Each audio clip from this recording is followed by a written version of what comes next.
Inson bu dunyoda nima yaxshilikka erishgan bo'lsa, qanaqa bir yaxshi natijaga yetgan bo'lsa, uni aslida rostgo'ylik yotadi, sodiqlik.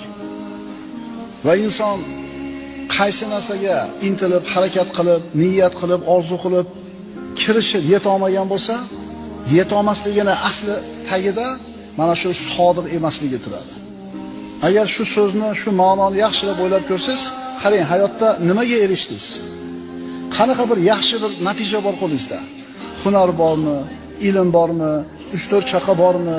Jamiyatda bir hurmat, obro' bormi? Ki sizda bor narsa, u sizga yoqadi.